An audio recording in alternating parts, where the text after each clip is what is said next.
Hey fellow book lovers, welcome back to the Bibliovert channel. My name is Jacqueline, and for today's video, we're gonna talk fanfic, and specifically Draco and Hermione fanfic, because it's my absolute favorite. So we're going to talk about some of the ones that I've read and loved. We're going to talk about ones that are on my TBR. We're going to talk about how to get it on your Kindle if you are interested in doing that. However, I do think that it is worth stating that I am not the most seasoned fanfic reader.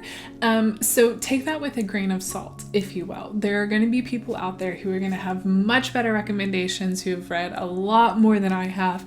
I'm just throwing my 2 cents into the ring because I just really love it. So I started reading fanfic a little over a year ago and started with Dramione, and that's about all I've read because I just absolutely love it so much.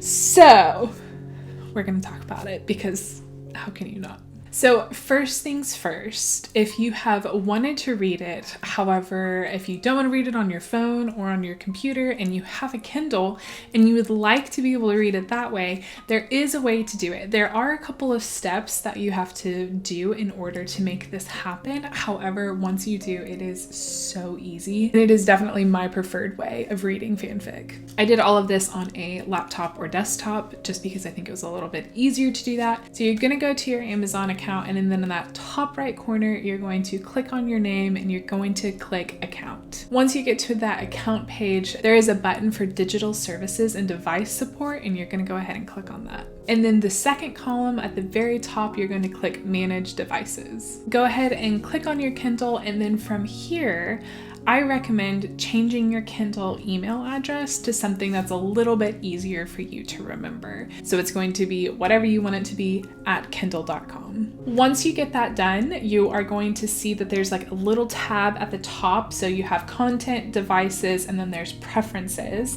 Go ahead and click on preferences. And then you are going to scroll down to almost the very bottom, and you are going to click on personal document settings. Go ahead and add an email that is approved to send documents to your Kindle. So I just do this from my main email account that I use, not your Kindle one, a different one. So I just went ahead and approved that one. This is also the way that if you want to receive ARCs or advanced reader copies from places like NetGalley, this is the same place where you would do it. So you would have to approve of different email addresses in order to send content to your Kindle. So at the bottom, you can click add a new approved email. Go ahead and plug in whichever email you are going to use to send the fanfic to your Kindle. And then once you do that, you're good to go. Okay, so I know that was a lot of steps for the Amazon side of things. Now we're actually going to get into how to send the fanfic to your Kindle. So I solely use ao3, Archive of Our Own. So I'm not sure how to do it from other fanfiction websites. So I'm just going to show you how to do it from this one because that's what I know. So you're going to go ahead, go to ao3, find the fanfic that you want, and in the top right corner, click the button for download, and there are going to be a bunch of different versions of how to download the fanfic. So for the last year or so, the only way that I have been doing it has been through Mobi. However, apparently I have heard some things that Amazon is no longer going to support the Mobi format, and they recommend using the EPUB. So just a heads up, if you have been doing it via Mobi, you might not be able to do it anymore. I believe it is starting this month, which is in August. So just a little heads up about that. I have not tried to download something in EPUB yet. I have heard that EPUB does not support those larger files. So I'm going through and finding all of the fanfics that I have wanted to read that are quite long, and I'm going to go ahead and download them through Mobi like tonight so that I can have them waiting for me on my Kindle just in case Mobi's no longer supported. So go ahead and download it, and then go to your email. You're going to attach the fanfic to your email, and then you're going to email it to that Kindle address that you created earlier. And then just wait a few minutes, update and sync your Kindle, and you will have your fanfic waiting for you right there. So it's actually quite simple once you get everything set up. I know it's quite a bit of steps and it can be a little bit confusing, but after that, all you have to do is just download and email any of your fanfics that you want to your Kindle. So it's pretty great. So now that we have all of that done and out of the way, it's time to actually talk about fanfic. So I'm going to go through a lot of my favorites. A lot of these are quite big and super popular, so this isn't anything new. I'm just, again, throwing my 2 cents into the ring. But I usually do not make notes when we make our YouTube videos, and I've made so many for this one. So anyway, I'm not going to talk about all of the fanfics that I've read. I'm only going to try and focus on the ones that I really, really like. So yeah, let's just go ahead and jump into it. The first one was actually the very first one that I read, and it is Manacled by Sin-Lin Yu. And y'all, it's so good. I still have yet to read something, period. I'm not just talking about fanfic. I'm talking about all books ever that have made me feel the way that Manacled made me feel. Oh my gosh. First and foremost, please read the trigger warnings. This is a very dark fanfic. It is very difficult to read in a lot of points. It feels very hopeless. It's very dark. It is an alternate universe where Voldemort wins, and it's marriage law, so Hermione has to marry Draco. It's very inspired by The Handmaid's Tale. And again, it's very, very, very dark. It is also absolutely exceptional and one of the most incredible things I've ever read in my entire life. I love it so much. The next one, it's kind of a series, if you will. It's Rights and Wrongs by Lovebit K8. So the first one is The Right Thing to Do, which is from the point of view of Hermione. The second one is All the Wrong Things, which is the exact same story as the first one, but from Draco's point of view. And then the third one is The Auction, which is an alternate reality. Voldemort wins and Draco bids on and wins Hermione in an auction. The Right Thing to Do, it has like about 175,000 words in it. So basically it's about a year after the Battle of Hogwarts, and Hermione testifies on Draco's behalf in his trial for him to not go to Azkaban and instead only have probation. And it's because she's had a crush on Draco all throughout schooling. She feels like it's really irrational. She doesn't understand why, but it's there nonetheless. So she testifies on his behalf. He does end up only getting probation, and they end up working at the ministry together. And once his probationary period is over, Draco takes his inheritance and he starts a consulting group, and he asks Hermione to join him. So it's kind of like an office romance, which it's really, really cute. Like really, really cute. Hermione also works at a bookstore in Diagon Alley on the weekends called Cornerstone Books, and oh my gosh, it's just precious because Draco comes in and visits her, and it's really, really cute.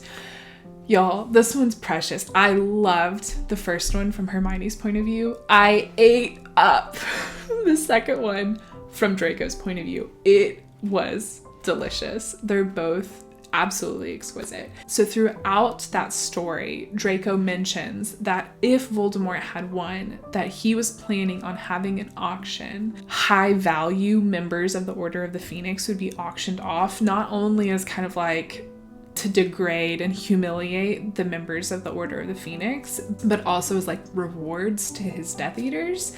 And Draco had mentioned that if that had happened, he had a plan to bid on Hermione. So now we get the actual auction and we get to read it, and it's basically the entire story of if Voldemort had won, Draco bids on and wins Hermione, and basically how they continue to try and fight against Voldemort. And oh, it's really good. These are very, very similar to each other. This one has a little bit more hope, still very dark. Please still check trigger warnings. So I will say, I read this series of fanfics right after I read Manacled, and I do think that I need to reread this one a little bit separate from any time that I read Manacled, just because I kept comparing it the entire time, and I don't think I was doing this one the justice that it deserved. I still really liked it, but I just wasn't able to like separate it in my brain. So I definitely want to reread this one and see if I can give it another shot. I still gave it 5 out of 5 stars, but I just think I need to have like more of a blank slate for it, if that makes any sense at all. But it's still absolutely fantastic. Okay, so this next one, I have like really battled with my feelings on this one because intrinsically, I know I shouldn't like it, but I do. I like really, really liked it. And it is Don't Take This Sinner by Hermione Granger. So basically this is another marriage law fic, except this is not an alternate universe. Like the Order of the Phoenix wins, Harry's still alive, but because of how many people died in the war, the ministry has this like repopulation effort that they have to do. And so the ministry pairs up people and essentially forces them to get married. So Hermione ends up marrying Harry and Draco ends up marrying Ginny, even though Harry and Ginny are in a relationship. So basically, there is infidelity in this fic because they are forced to get married. So Hermione basically goes on this entire journey to try and figure out why the ministry paired them up this way, because they claim that it's like these are the most compatible pairings and it's going to make the most sense. But Hermione's like, bruh, no, absolutely not. So she goes on this whole thing trying to figure out the system that the ministry used and then how to actually make it better. And a lot of it was motivated because of her love for Harry and Ginny and their love for each other. But then also through this process, she falls in love with Draco. So anyway, again, I don't support infidelity or adultery, but I really liked this fic a lot. So anyway, I finished it. I was like, oh my gosh, I don't know what to think right now, but I really, really liked it. So anyway, take it with a grain of salt. Do with it what you want. But that was my thought on that one. Okay, this next one I think is tied for my favorite fanfic of all time. I read it this year. I absolutely adored it so much. Cried so hard. And it is Measure of a Man by Days 22. Oh my gosh. First off, this one's long. It's very big. It's larger than Manacled. It's longer than this. And Manacled and this binding is nearly 1,000 pages. And I think Measure of a Man is closer to 2,500. It is very long. It is so good. It is absolutely exceptional. So Hermione is a healer. She had previously worked in the ministry, but she had an incident and instead decided to go into healing. And basically her next client is someone who is very close to Draco. So there is kind of a forced proximity there. Both Hermione and Draco are in their 30s, which I really, really liked. Draco is a widower and he has a son, Scorpius, who is, I think, 6 years old at the beginning of this fic. It is so tender. It is so tender. I honestly think Scorpius is the star of this book. He was absolutely precious. He is nonverbal at the time that Hermione meets him because of a lot of the trauma that he goes through early on in his life. So Hermione teaches him sign language and it's just really cute and it's so sweet. The friendship in this book with all of the different characters legitimately made me so nostalgic. It hurt. Like, it deeply hurt, where I was like, I want to have friends like that. I want to be a friend like that. Oh, it's so good. It's so good. I literally cannot recommend this fanfic enough. It's absolutely exceptional. So while Manacled is super dark and hopeless and gut-wrenching and it hurts, Measure of a Man is very sweet and very tender and very slow burn and very intentional and hopeful and precious. So it's like they're very, very different from one another, but they're both so good. Also, I loved Draco in this one. He was absolutely fantastic. Hermione has a huge greenhouse and like very cottagecore vibes, and I just wanted to like live in her home because it just sounds like a dream come true. And I loved it. Okay, so this next one is just so much fun and I absolutely loved it, and it is Draco Malfoy and the Mortifying Ordeal of Being in Love by Is This Self-Care? Y'all, this fanfic is literally such a good time. So basically Hermione is in absolute badass. They're both in their 30s, and she is a magical healer and a muggle doctor. She's a professor. She's doing research. She literally does it all, and she's absolutely incredible. She's doing a lot of research on this potentially dangerous subject, and when she shares her findings with Kingsley Shacklebolt, he immediately assigns an aura for protection, and that aura is, you guessed it, Draco Malfoy. Basically, what I love about this fic is that Draco is like kind of lazy. And by kind of, I mean like really. And then Hermione is like this super fast paced, go, go, go, go, accomplishing everything, like not lazy. But they like pair with each other really well. And Hermione is having to go and do research on specific days of the year that are like aligning with the magical calendar. She's having to gallivant like across all of the UK and even parts of Europe. And so Draco begrudgingly has to follow her. Y'all, it's just funny. Like there were so many parts that I feel like I was just laughing out loud. Had such a good time reading it. And then it's just like really cute. It's just really cute. I think I have found that I prefer like the non-angsty, super angry, trying to work through all of the trauma that they understandably went through, and like their number one reaction is just anger.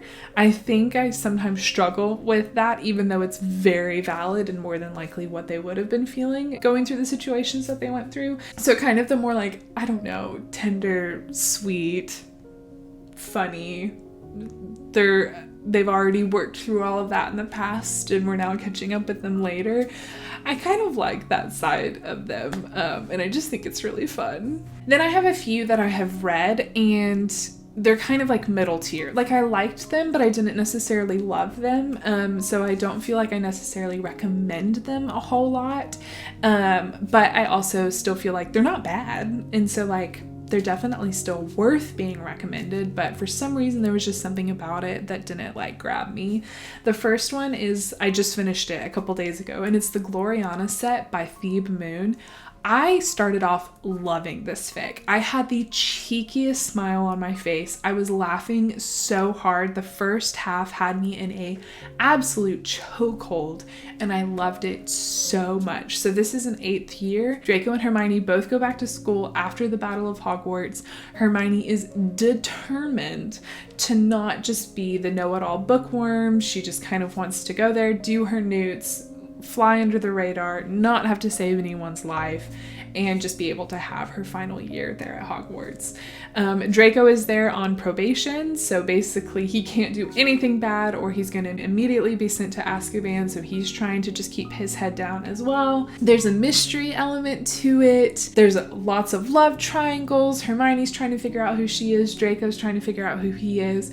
There were a lot of aspects that I really, really liked about it. However, for some reason, the second half kind of lost my interest. The mystery, I felt like, was kind of predictable. There were aspects of this that almost felt like girls not supporting other girls, like a lot of like slut shaming kind of happened, which I don't love that. I just think I would have rather preferred, you know, them to be supportive and encouraging of one another. So I really didn't like that aspect. Hermione kind of started to grate on me a little bit, but I did really love Draco in this fanfic. So I think I ended up giving it like at least 3 stars. I still really liked it, but I was disappointed with how much I was loving it in the beginning, that I felt like by the time that it ended, I just wasn't crazy about it. Then the other 2 were Remain Nameless by Hey Jude 19. For some reason, I didn't like this one, and I don't know why.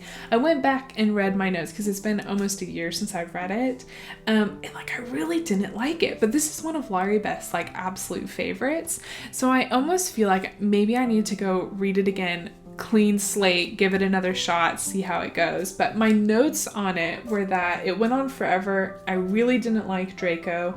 I did like Hermione, but Ginny was my absolute favorite. So and that was like literally all my notes that I had on it. But yeah, maybe I need to give it another shot. And then the last one was Isolation by Bex Chan. This is like one of the top 5 most popular Dramione fanfics ever. And for the most part, I did really enjoy it. So this is basically a 7th year fanfic. So Hermione does not go off with Harry and Ron to find Horcruxes. She stays at Hogwarts to help McGonagall. Malfoy was taken in by Snape after everything that happened on Astronomy Tower at the end of the 6th book. And Draco is then put under McGonagall's protection. So McGonagall pairs Draco and Hermione up together because Voldemort is still at large, and they are trapped essentially in a room together. Draco is incredibly angsty, incredibly angry, still has deep prejudice and hate, and basically takes it all out on Hermione. And I think that the time while they were trapped together in the room was very difficult to read, and understandably so. But I kind of had a hard time, I don't know, working through those emotions with Draco, if you will. I think I had a very difficult time enjoying his character, even though I do think that it would be a very accurate representation of what he would have to work through as a character after everything that he's grown up with and all the prejudice and hate that he's been fed his entire life. So I do think it was accurate, but it was kind of hard to read. However, about this halfway point, different things start to happen, and I thoroughly enjoyed that aspect of the book. We actually get to see the Battle of Hogwarts happen from both of their points of views, and there were points in that book that absolutely broke my heart. So I will say I do think it redeemed itself, like once they got out of the room and everything else started happening, but I do think that that first half just drug a little bit long for me personally. And then these are the ones that I have kind of on my TBR. They're waiting for me on my Kindle. I'm really excited to get around to them. The first one is another one that's like a top 5 most popular fanfic, and it's Breathmint's Battle Scars by Onyx and Elm. I haven't read this one yet because I'm really scared. I don't know if I think I've kind of lumped it in there with Isolation in my mind, that I'm worried that I might not like it, but this is an 8th year fic. I just need to do it. I just need to do it. But for some reason, there's been something holding me back, and I don't know why, but we're gonna make it happen. So the next one that's on my list is From Wiltshire with Love by Mistress Lynn, and basically Hermione convinces Draco to spy for the Order, and she is his handler. That's all I need to know. It sounds absolutely incredible. I do believe Laurie Beth just finished this one and she really enjoyed it. And then the last one is the only one on my list that is still a work in progress. All of these other ones have been completed, so you don't have to wait at all. But this one I have heard such good things about, and I'm really debating whether or not I should read it, because I don't like waiting. Do I wait until it's completely done, which could potentially be like a year or more, or do I have to wait every week for just one chapter? So I don't really know what to do. I'm a little bit torn, but I've heard that this one is just absolutely incredible. And it is Hogwarts a Home by Coral Collective. Basically, this is what if Dumbledore didn't get to tell Harry about the Horcruxes. So it's a Horcrux hunt that's reimagined, and the Order has taken Hogwarts as kind of like their base of operations. Any fic where it's set at Hogwarts, I just love it. I just love it so much. So anyway, that's one that I really, really want to read, but I don't know if I should wait or not, because I don't know how much longer the author has until the book is done. But either way, I'm really excited about it. So that does not by any means cover all of the fanfics that I've read. I've read a lot of one-shots. I've read a lot of almost like novella length ones. But these were definitely some of my absolute favorites. I know that a lot of them are really, really popular, but I think that they're popular for a reason. So please let me know what your favorite fics are down below. Please give all the recommendations. I will literally eat them up. I absolutely love it. Also, let me know if you enjoyed this kind of video. I've been very hesitant to talk about fanfics, but I love them so much. I thought, you know what? Just do it. You like them. I'm sure other people like it too. So here we are talking about fanfics. But I do know it's a little bit different than the normal content that we do here on the Bibliovert. But that is it for this video. I hope you enjoyed it. Please feel free to check us out over on Instagram. Please slide into our DMs. We really love making friends. So if you have any fanfics that you want to talk about, let me know. We will talk about them. We really, really, really love making friends over on Instagram. So please come check us out. We also have a podcast called the Bibliovertpodcast. We have episodes that come out every single Monday. We do a lot of like YA, new A fantasy. We've been doing a lot of romance, and we've recently started doing author interviews, which has been a lot of fun. So we have our episodes come out on Spotify, Apple Podcast, and Google Play, so feel free to check that out as well. And we also have a Patreon. So if you're looking for a bookish community, please feel free to come join us. We have a chat with a bunch of other book-loving people, and it is literally so much fun. We do a book buddy read at the end of every month, and we have a Zoom date to talk about that book. And then we also have Patreon exclusive episodes from our podcast, and they are always unhinged and just a really great time. So please feel free to check us out on Patreon as well. But that is it for this video. I hope you enjoyed it. Have a fantastic day. Happy reading, and I'll see you next time.